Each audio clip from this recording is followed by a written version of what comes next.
Aquarius, we are looking at your 2024 overview. We're diving into every single month. So you might want to save this and come back to it throughout the year. Your overall energy here is an element of like battling potentially a third party. It feels like a matter of the heart, I have to say, but it's messing with your mind. So you could have experienced a breakup, a very severe breakup, maybe a family, I heard disillusion. But it feels more like dissolving. So perhaps a divorce in 2023 or prior, and it's just got this lingering effect. It feels unhealed. It feels like your heart space is aching. Okay. Now, this could be other people meddling in matters of the heart. To clarify, it felt like you wanted to move away from that, put distance between that. So whether you know you need to move out of, let's just say, a small town, let's say that there's small town minds, or you want to move away perhaps from a family home where you felt like you had to move back in with the family or something like that. There's just something where it feels a little bit too familiar, a little bit too close to home, and you need to put distance between you and the thing. Maybe if it is a breakup, you're putting distance between you and that person. The fact that it's playing into 2024 is interesting. So let's get into it. January looks like you want to be more open. You want to be emotionally available. It's kind of saying, I know that there's an unhealed part of me and I'm willing to heal it. But it is also saying that potentially there's someone coming in that helps you heal it, that someone comes in emotionally mature, emotionally available, cool, calm and collected, unbothered. Okay, now not to say that it's the Aquarius version of unbothered where you can completely go cold on someone. This is someone who is unbothered by okay, I'm hearing your broken parts. Okay, that's not my words, it's spirit's words. Take that how it resonates, and it's giving is it Ikari vibes where, you know, fine china is like healed, put back together with like threads of gold. So it's beautiful. Like it's like you're never not broken. So just enjoy what you are at this very moment. And someone coming in feels very good for you. Now, if that hasn't happened already, February hints that you may not even know that this is coming in, or you may not know where this is coming in. You're kind of like, what are you talking about? But it gives an element of joy. So it feels like a surprise.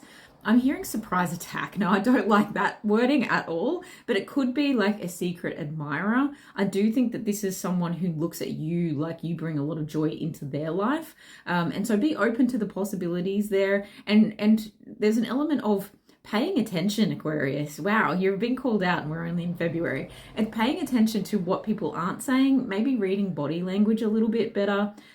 Because if someone's eyes are lingering on you, you know, at your lips as well, and they're smiling at you as like watching you walk away and they're just smiling, like it's those little innuendo hints that perhaps you're missing, but could add a whole lot of joy to your life. If you're going through February going, I don't have a Valentine, I don't have anyone to love me.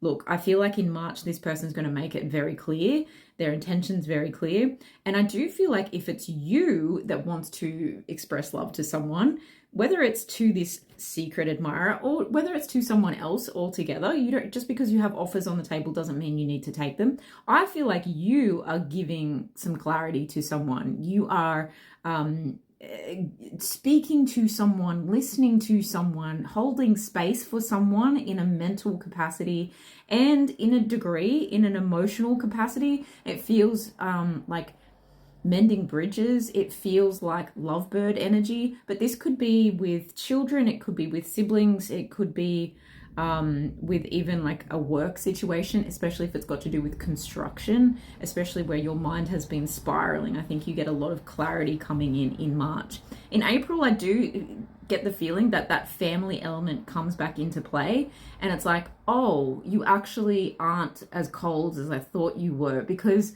Aquarius has this energy sometimes of being so independent that they forget that other people maybe have different love languages, is how it's coming across. Again, it's reflecting towards children, and it's this, I've seen you grow, or I've helped you grow, and so why don't we reconnect now that we are, it's like meeting each other at a new position and meeting each other at a new level, especially if you've just realized, oh shit, now I have adult children, you know, and these adult children are having their own lives and their own issues, and now I'm maybe perhaps divorced from their you know, their mother or father or whatever, their mother or mother, whatever, from them. And now it's like, well, what is family now? We have to make it what it is. We have to mold it, whatever it's going to be. I see that divine intervention in April may have a knock-on effect in May, where you start to develop more spiritually. Okay, it's like you want to go seeking answers, perhaps even culturally. So travel did come up as one of your overall themes, but it feels more like grassroots travel, which suits you, Aquarius. It's giving the age of Aquarius, right? But I feel like it's helping you to contemplate your navel, right? It's helping you to take a good look inside of yourself. And address some of the factors where it's like, well, why did I miss these signs? Why did these signs have to become blazing red flags in last year before I would notice them? And how come I didn't notice this love before it like was, you know, hitting me over the head with a rose? You know what I mean? Like, nicely. That's just the image that I got. It's like, wake up. So I do think that there is a lot of inner truth being revealed to you, but there's a curiosity to want to learn more about yourself. And again, how you have matured. Okay, this whole like beginning of the year, it feels like you maturing into your own truth and then learning how to express that truth in different ways, not just through, you know, your throat chakra. And if it is through your throat chakra, it's softening it a little bit. It's kind of like a warm hug when you speak instead of, I just heard blades of glory. So maybe you really like to have the last say.